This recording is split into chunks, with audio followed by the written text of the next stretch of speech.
Is anybody really surprised by his choice? I didn't think so.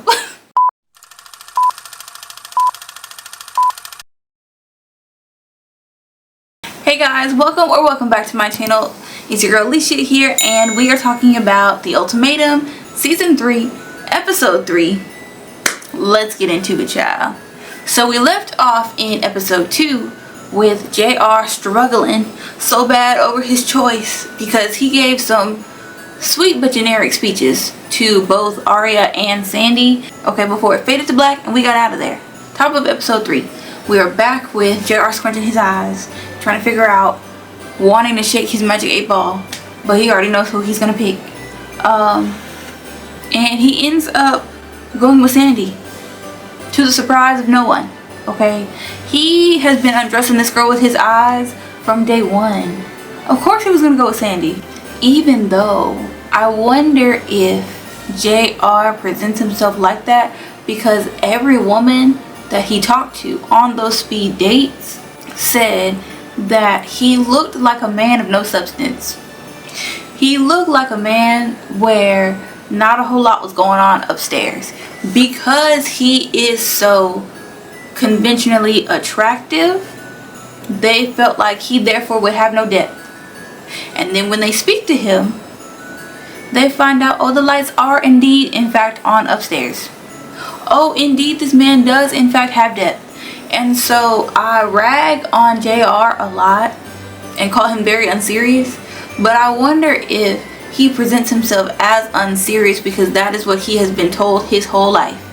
Because, or you know, for as long, I don't know, maybe he had an ugly face, I don't know, but for as long as he has had all these women coming up to him, I wonder if he now feels like, okay, well, since they see me as a man who does not have a lot of depth to him, maybe I should just lean into that. And if that is the case, that's kind of sad, because even Zaina, she does not talk about his intellect or how he stimulates her mind. It's a lot of just fun and vibes. So honestly, I don't know, not they trying to make me feel for JR a little bit, because I was getting kind of annoyed because I was like, dang. But because too, you can think that because everybody has an assumption based on a first impression, right? Like, you look at somebody and you are going to immediately judge them because that is human nature. I feel like it was kind of rude to say that to his face though. I don't know. I feel like that was kind of rude to look that man in his face and say, because you are attractive, I thought you would be kind of dumb. Because that's what I was getting. That's what I was getting. But we move on from them, child. Nick and Vanessa couple up to the surprise of no one. Dave looks very shaken up. Like, Dave is looking very put off by this whole experience. Like, the closer Vanessa and Nick get, the more Dave is like, oh my gosh, I could lose this woman right now. Because Dave also kind of reminds me of a man who has grown complacent in his relationship, but also thinks that his woman would never turn her head and leave him. And Vanessa seems like the woman who would historically probably never do that, but because they are on the ultimatum and she is getting the attention and the affirmation that she is finding out she has desired all along, her head is starting to turn. And Dave is seeing and noticing that her head is starting to turn, and so now he's like, now I feel like it's real, where he's like, oh, I could actually lose this woman. I could actually lose my anchor. And he does not like that. He does not. He does not.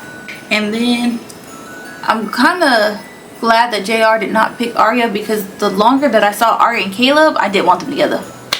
I did. I felt like their connection was a little bit stronger than Arya and JR. Even though, well, nah, I'm not gonna say it. I'm not gonna say it. So Arya and Caleb end up coupling up together. I do like the little generic speech that they gave each other. And then Vanessa and Nick Lachey bring out the engagement rings again and do, you know, have them pass it around. So if they want to take it while they're in this first trial marriage, then they can. If not, it will be there for when they are back with their original partners in that second trial marriage. And that was pretty much the meat of the episode. I will say though, Micah came across hilarious. I don't think he meant to be, but from my perspective it was hilarious, because when they were making the choice, right, and is it Dave and Chanel? Yes, when Dave and Chanel coupled up, Micah did get emotional. He did get visibly emotional, and he was like, look, Chanel is my best friend. Like, that is my best friend. You need to make sure that you take care of her, okay? As long as she is good, you are good. And I feel like out of everybody there, Micah speaks the best about his partner. Out of the men, really, and the women, both Micah and Chanel speak very well about their partner. Like, it's obvious that there is love there, even though they're both trying to get to know other people. Not very well, okay, look, neither of them had luck connecting with anybody else, but there was obvious love there. With the other couples, no one was really talking the way that Micah did. No one was really saying like, oh, their original partner really makes them feel safe and seen and heard. It was a lot of stuff about what their partner does not do. And the more everybody talked, the more I just kind of wondered, why are y'all together? Like, the original pairings, why were they together? And it just made me lean more into my conspiracy theory that y'all just came on the show because the dating pool, wherever y'all were at, I think they were in LA, the dating pool in LA was not doing it for you, okay? I don't know if it was convenience of distance or what, but y'all need to define other people, and the Ultimatum just happened to be the best place to do so. I don't think anybody expected to connect with other people as much as a lot of them did. Well, hey, we'll see in the next episode how it works out. We end this episode with everybody, you know, walking away into their new apartments. I'm interested. I'm interested to see where we go from here, child, because I already know Sandy and JR at least are gonna have a good time, and Scotty and Zaina are gonna have a good time.